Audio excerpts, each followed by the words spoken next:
বন্ধুরা, আগামীকাল বানিয়েছিলাম পুর প্যাটিস। এইটা দেখার জন্য পুরো ভিডিওটা কিন্তু দেখতে হবে কি কি দিয়ে বানিয়েছি আর কিভাবে বানিয়েছি। দেখুন, আগামীকাল শনিবার ছিল, পুরোপুরি নিরামিষ বানিয়েছি। প্রথমে নিয়েছি ময়দা, পরিমাণ মতন নুন, পরিমাণ মতন চিনি, আর তেলের পরিমাণটা একটু বেশিই দিয়েছি। 2 চামচের বেশি তেলটা দিয়েছি। তেলটা বেশি দিলে কি হয়, জিনিসটা খাস্তা হয়, খেতে ভালো লাগে। ময়দাটাকে ময়ন দেওয়ার পর ভালো করে মাখবো যতক্ষণ না মুঠো করা যাচ্ছে। কোনো বন্ধুরা আর জোয়ান দিয়ে দিচ্ছি, জোয়ানটা দলে দেবো। আর কোনো বন্ধুরা আমার চ্যানেলে নতুন আসলে চ্যানেলটাকে সাবস্ক্রাইব করবেন, আমার পাশে থাকবেন অনুরোধ করছি। আর ভিডিওটা দয়া করে স্কিপ করবেন না।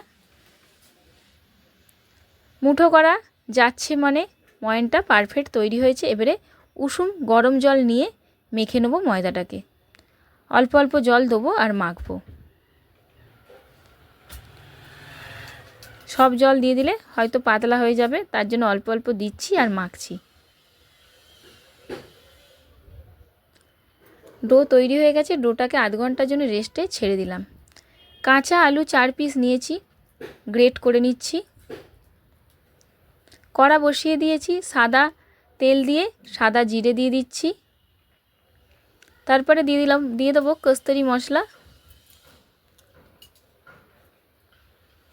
অনেক বন্ধুই অনেক কিছু কমেন্ট করছেন, খুব ভালো লাগছে। তবে কোথা থেকে করছেন আর কোন বন্ধু নাম লিখে কমেন্ট করবেন, তাহলে বলতে ভালো হবে।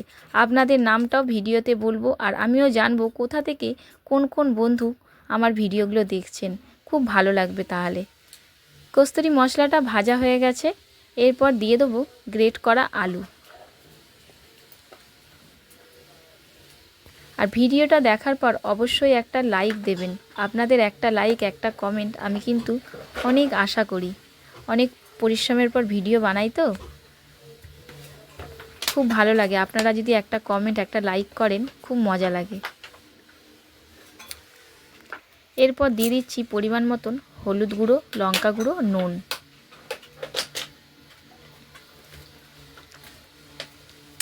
যদি কোনো বন্ধুরা বেশি ঝাল খান সেখানে ঝাল দেবেন বেশি, আমি অল্প করেই দিয়েছি।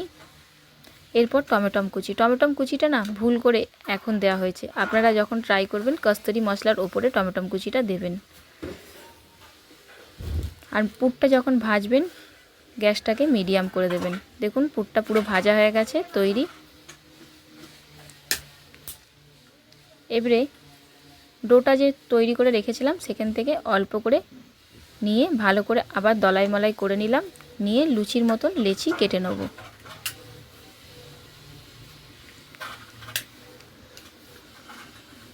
লেচি কেটে নিয়ে তারপর লুচি যেরকম বেলে ওরকম প্রত্যেকটা বেলে নেব।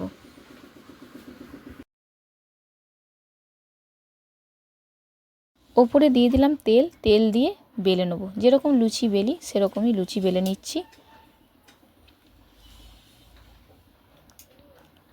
আর আমার রবিবার দিন 12টা বাজলেই ফোনের রিচার্জ শেষ হয়ে যাবে, ওই জন্যে ফোনের রিচার্জ শেষ হবে বলেই রবিবার সকালে এডিট করে আপনাদের সাথে শেয়ার করে দিচ্ছি।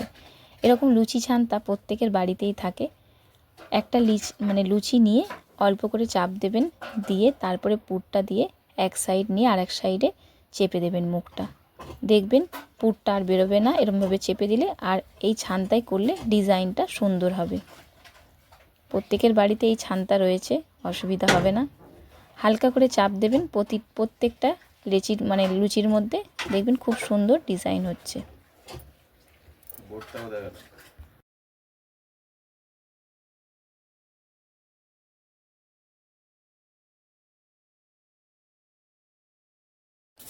প্রত্যেকটা আমি এভাবেই বানিয়ে ফেললাম। কড়াতে আগে থেকে তেল বসিয়েছিলাম, তেলটাও গরম হয়ে গেছে। প্রথমে দুটো দিচ্ছি।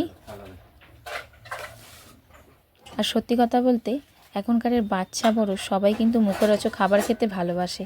আর এরকমভাবে যদি স্কুলে বাচ্চাদের জন্য টিফিন বানিয়ে দেন না, প্রত্যেকটা বাচ্চা খুব মজা করে খাবে। এক সাইড হয়ে গেছিলো, অপর সাইড উল্টে নিয়ে ভালো করে 2 সাইডই ভেজে তেল থেকে তুলে নিচ্ছি।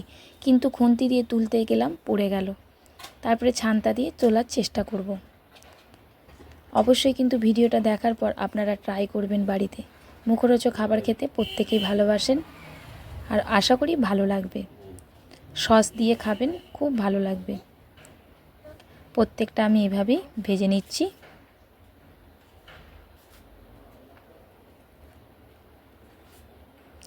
খেতে মজাও লাগবে।